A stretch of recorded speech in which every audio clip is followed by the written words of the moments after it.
Does Judaism believe in the afterlife? That's a question I get asked a lot and asked the rabbi sessions. The answer is yes, although it's discussed less in the Tanakh, in the Bible. There are allusions to it in Ezekiel and Daniel and Samuel and in Psalms and here and there in the 5 books of Moses. Nevertheless, it's really brought to the fore and accentuated more from the Mishnah and on, from 200 CE and on, through the Talmud and other texts. What happens when one passes away? Our belief is that life doesn't end with this world. It's hard to prove this, I'm not gonna lie, although I personally do believe in it, just from personal spiritual experiences. Nevertheless, I can't prove it to somebody 100%. But the belief is, according to our texts, that there is life after this world. Maimonides talks about in his 13 Principles of Jewish Faith, in his last principle. And the basic idea is, after the soul leaves this world, its destination is Olam Haba, the next world. As it waits to arrive in the next world, it might go through a certain stage of judgment in order to get there. Olam Haba is called heaven. That stage of preparation is called hell, Gehenna. What happens in Gehenna?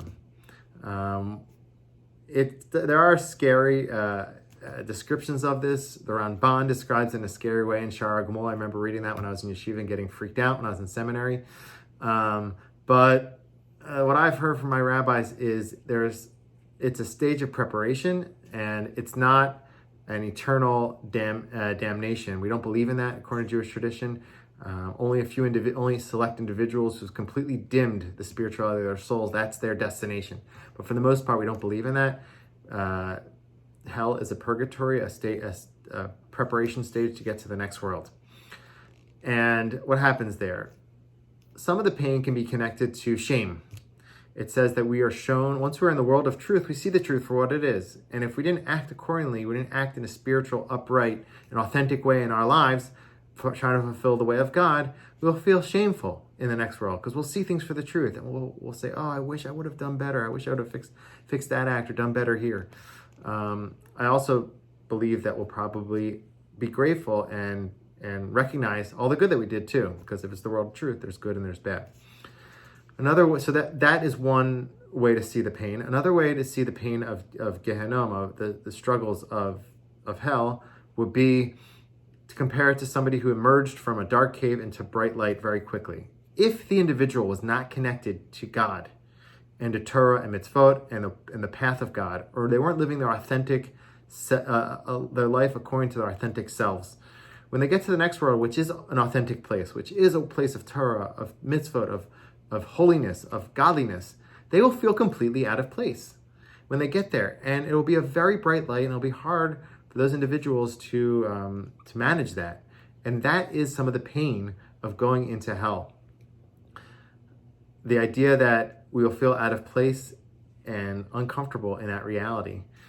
And the more we stay there, the easier it will be for us to get used to that spiritual light, and the less difficult it will become. Another way to go about explaining this is just that the more one is connected to one's body, the more difficult it is to feel comfortable in that spiritual world in the next world. So those are all 3 different explanations for that. One of my rabbis tried to make me feel better when I got scared about in yeshiva, and he said, in my seminary, and he said that it's like a washing machine. You go in there, you get cleansed, but you come out clean. Now, our belief is that it can last up to 12 months. We don't believe that our loved ones do suffer for 12 months. That is the reason why we say Kaddish in their memory only for 11 months after they pass away, because we don't want to admit and say that their judgment has lasted 12 months. So we take off a month and while we recite that prayer, which is in their honor and their memory. Afterwards, the soul enters into Olam Haba, which is a waiting room. It's called Olam HaNeshamot, according to the Ramchal of Moshe Chaim Latzato. Once it's there, it basks in God's light and God's goodness, and it's just a place of godliness, spirituality, and good.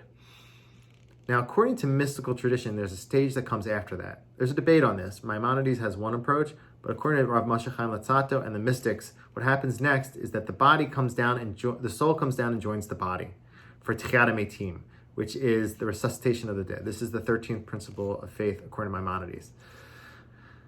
So it comes down, it joins the body, and in a whole different perfected state, something that we don't have any clue about based on our current situation. The soul will be so pure and so cleansed, and the body will also have gone through a judgment while being buried and decomposed in the earth.